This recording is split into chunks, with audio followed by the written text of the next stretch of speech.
Allô, allô! Aujourd'hui, on va fabriquer de la mozzarella à la maison en 30 minutes, du début à la fin. C'est la technique la plus rapide qui utilise le four à micro-ondes. Si c'est la première fois que vous faites du fromage à la maison, on vous invite à commencer par un fromage de difficulté facile, comme le panir, la ricotta ou le queso blanco. La mozzarella, ça reste quand même un fromage de niveau de difficulté moyenne, donc si vous n'en avez jamais fait, allez-y avec une recette facile. On va réviser quelques points qui sont importants avant de débuter. La première chose, ce serait de lire l'intégralité de la recette ainsi que du mot bienvenue. Vous pouvez aussi visionner cette vidéo-là en entier. Ça va vous permettre de vous guider petit à petit dans le processus de fabrication, de vous donner surtout une idée avant de commencer de ce à quoi vous devriez vous attendre et de ne pas avoir de mauvaises surprises.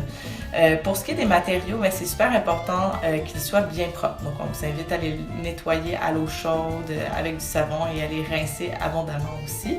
Pour le chaudron, on vous recommande d'utiliser de l'acier inoxydable ou un chaudron couvert d'émail comme celui qu'on va utiliser aujourd'hui dans cette capsule. On vous recommande d'éviter vraiment l'aluminium, le cuivre, le fer, qui sont des métaux réactifs. Pour ce qui est des ustensiles, vous pouvez utiliser de l'acier inoxydable, vous pouvez aussi utiliser du plastique, du silicone alimentaire. Par contre, on va éviter le bois ainsi que les métaux réactifs. Le bois, ça retient les bactéries, donc on va vraiment l'éviter. Pour ce qui est du coton fromage, si c'est la première fois que vous faites du fromage à la maison, même si on vous recommande de commencer par une recette plus facile, on vous invite tout de même à stériliser votre coton fromage. Donc, si vous allez devoir le faire bouillir dans de l'eau pendant 3 minutes, c'est juste une mesure préventive comme le coton fromage arrive de l'industrie du textile et non de l'industrie agroalimentaire. Pour ce qui est des gants qui sont optionnels dans la liste d'instruments, d'équipements, en fait, nous, on en utilise des gants jetables, donc qu'on change après chaque fabrication de fromage mozzarella. Vous pouvez utiliser des gants que vous allez réutiliser, donc ils sont réutilisables, mais vous allez devoir bien les nettoyer après chaque utilisation avec de l'eau chaude, beaucoup de savon et bien les rincer. Les gants, en fait, ça permet de couper la chaleur parce que notre mozzarella, dans les dernières étapes, elle va être quand même très chaude au moment où on va l'étirer. Donc, c'est pour ça que ça va être assez utile. Et si vous n'avez pas de gants à la maison, aucun souci, vous pouvez vraiment l'étirer avec 2 cuillères. Donc, vous le mettez à plat, puis vous allez l'étirer avec 2 cuillères comme ça. Pour ce qui est du lait, aujourd'hui, on prend du lait 3,25% naturel. Vous pouvez prendre la marque de votre choix, mais nous, on sait que le lait naturel, ça fonctionne pour nous à tous les coups pour la mozzarella. Donc, c'est pour ça qu'on l'a choisi. On a mis sur notre site web, dans la section Foire aux questions, FAQ, une question-réponse qui répond à ce sujet-là en donnant quelques marques qu'on sait qui fonctionnent très bien pour la fabrication de la mozzarella. C'est important d'utiliser un lait animal avec lactose. Ça ne fonctionnera pas, un lait animal sans lactose, et ça ne fonctionnera pas non plus avec du lait végétal. Donc, allez-y vraiment avec un lait animal avec lactose. On vous recommande le 3,25%, mais ça fonctionne aussi avec du 2%, du 1% si vous avez envie d'en utiliser. Pour ce qui est de l'eau sans chlore à température de la pièce, c'est quand même important. Pour éviter d'acheter de l'eau sans chlore, vous pouvez simplement laisser évaporer sur votre comptoir votre eau pendant 8 heures consécutives. Ça va permettre donc au chlore de s'évaporer. Sinon, ce que vous pouvez faire, si vous êtes quelqu'un qui se prend à la dernière minute, c'est simplement de fouetter pendant 2-3 minutes votre eau et ça va permettre d'oxygéner l'eau que vous utilisez. La température aussi est importante, donc prendre une eau qui est trop froide empêcherait l'action de la présure qui est sensible pour la fabrication de la mozzarella. Donc c'est important d'avoir une eau à température de la pièce et une présure à température de la pièce au moment de la fabrication de la mozzarella. Voilà, c'est à peu près tout. On a tout recouvert. Je vous invite à suivre dans l'aventure en commençant à fabriquer votre fromage dès maintenant.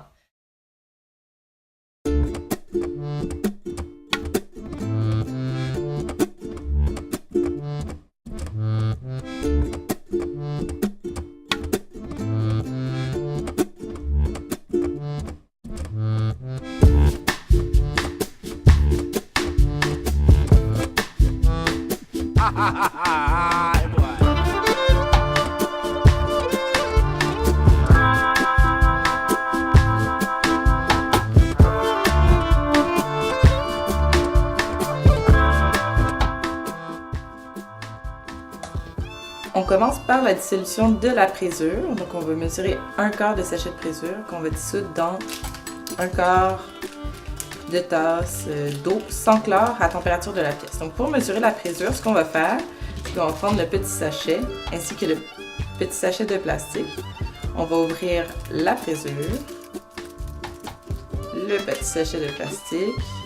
On va verser notre petit sachet de frisure dans notre petit sachet de plastique. Comme ça va nous permettre de voir la quantité que ça contient au total. Voilà. Et on va pouvoir mesurer plus facilement un quart de sachet. Donc moi, ce que je prends comme mesure généralement, c'est à peu près comme un quart comme ça. Donc une petite partie de mon sachet, une pointe de couteau. La présure est assez puissante, donc si vous en utilisez un petit peu moins ou un petit peu plus, ça va quand même fonctionner. Le goût va être savoureux aussi de votre mozzarella, aucun doute là-dessus. On va maintenant dissoudre une cuillère à thé et demi d'acide citrique dans une demi-tasse d'eau à température de la pièce sans chlore. Une cuillère à thé. Demi. Il faut bien le dissoudre pour l'acide citrique. Et voilà. C'est aussi possible d'utiliser une cuillère en métal comme celle-ci. Faites attention d'être précis par contre. Si on met trop d'acide citrique, ça peut empêcher la fabrication ou si on n'en met pas assez également. On va maintenant verser les 4 litres de lait dans notre chaudron. Et on ajoute aussi le mélange d'acide citrique. Et on mélange pendant 5-10 secondes.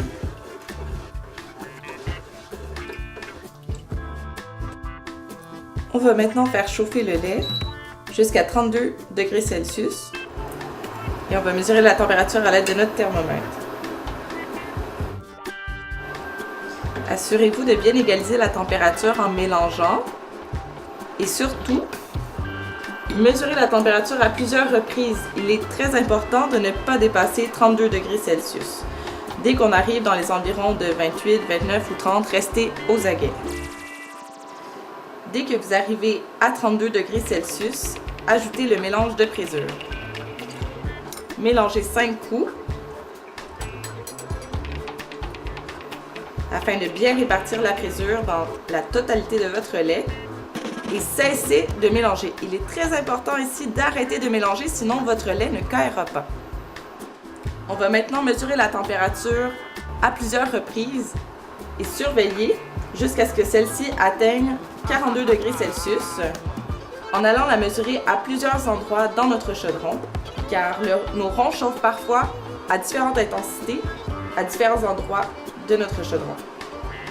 Dès que vous atteindrez 42 degrés Celsius en un coin de votre cahier, il sera important de retirer rapidement votre chaudron du feu afin d'égaliser la température de votre cahier. On va vous montrer ça, comment le faire dans un instant.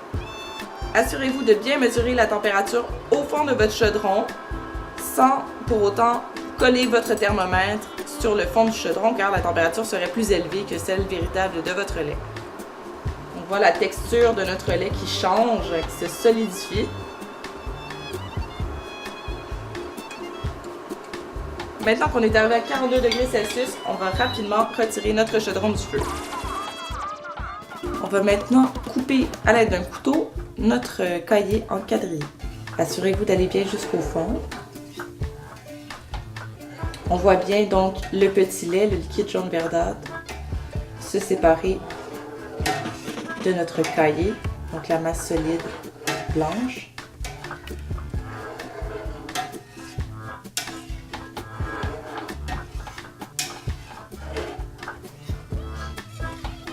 On va maintenant mélanger délicatement notre cahier afin d'égaliser la température de notre cahier.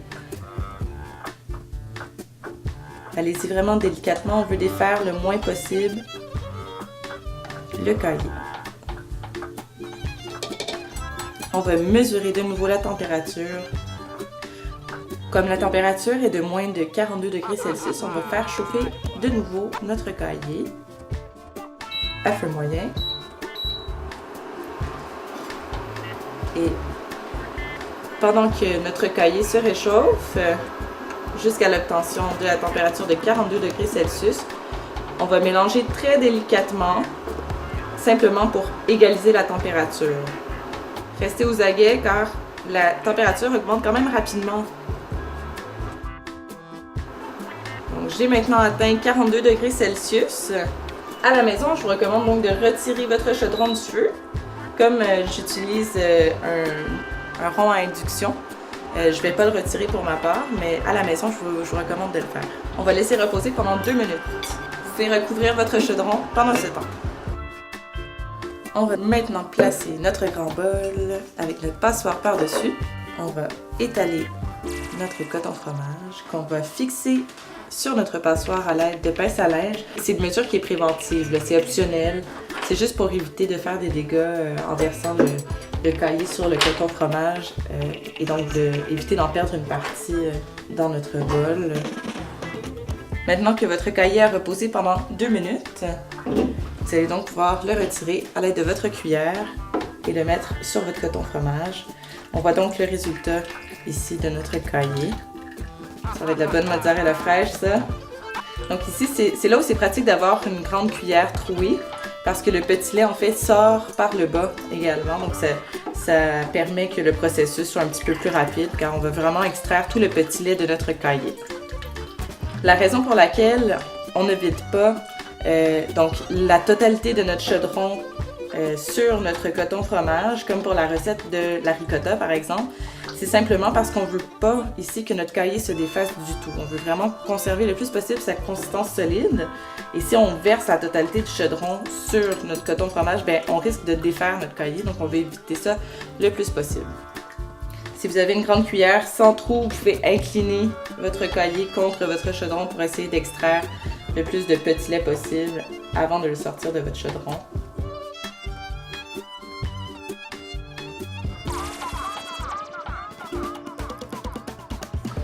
Je vous donne un petit conseil pour accélérer un peu le processus. Vous pouvez lever un peu votre caillé de votre coton fromage. Des fois, les pores de les petits trous se bloquent de caillé. Vous pouvez aussi le séparer en deux, comme ça. Mais ne mélangez pas trop, là. On ne va pas le fouetter, là. Vraiment juste le lever délicatement. Jusqu'à ce qu'il n'y ait plus de petit lait, on va le laisser égoutter de cette manière-ci. On peut déjà imaginer la délicieuse mozzarella qu'on va manger. Ok. On est prêt à passer à la suite. On va maintenant transvider notre caillé, donc de notre tissu à fromage, à notre bol, à l'enfour à micro-ondes.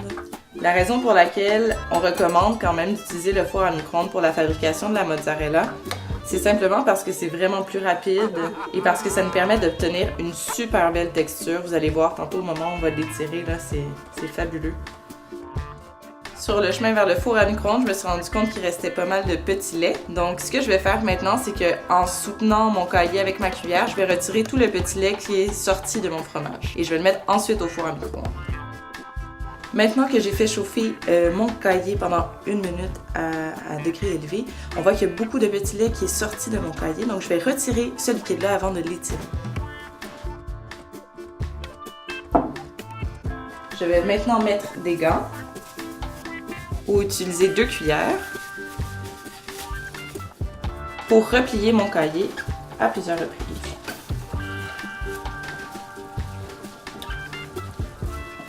Donc, on recommande de le replier comme 5 fois. En fait, ce qu'on veut vraiment, c'est qu'il change de texture. Vous allez voir qu'il va devenir brillant. C'est un peu comme faire une pâte à pizza. Une fois que mon fromage a bien changé de texture, on va refaire chauffer pendant 30 secondes à température élevée notre fromage avant d'ajouter le sel. Maintenant que j'ai fait chauffer de nouveau mon fromage au four à micro-ondes pendant 30 secondes, je vais retirer le petit lait qui s'est retiré de mon fromage de nouveau. Je vais maintenant ajouter le sel à fromage, donc une cuillère à thé et demi. Je vais l'intégrer à l'aide de mes doigts dans mon fromage. L'utilité aussi des gants, c'est en partie de couper la chaleur de mon fromage. Et si vous êtes vraiment pas sensible des mains, vous pouvez le faire sans gants, mais on vous recommande d'y aller vraiment plus avec des gants.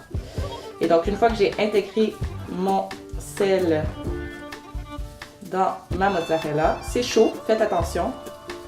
Je vais maintenant plier ma mozzarella comme ceci jusqu'à ce qu'elle devienne bien lisse.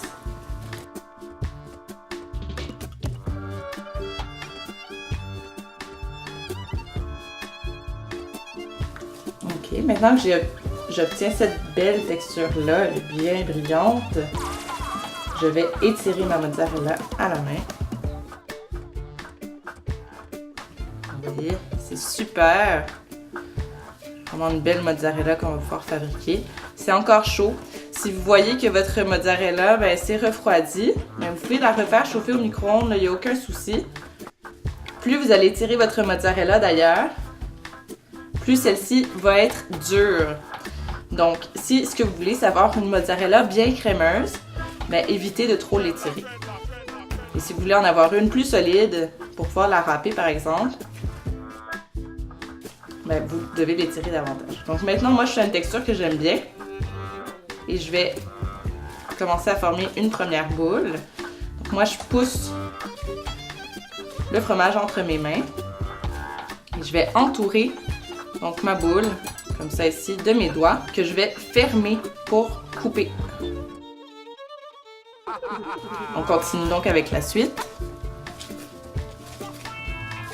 Une deuxième boule. Voilà.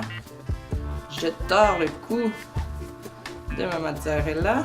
Et voilà. Une deuxième belle boule. Vous pourriez aussi former une torsade. Comme ça ici. Et donc. Et voilà. Une belle torsade. Je vous montre le résultat final. Et voilà.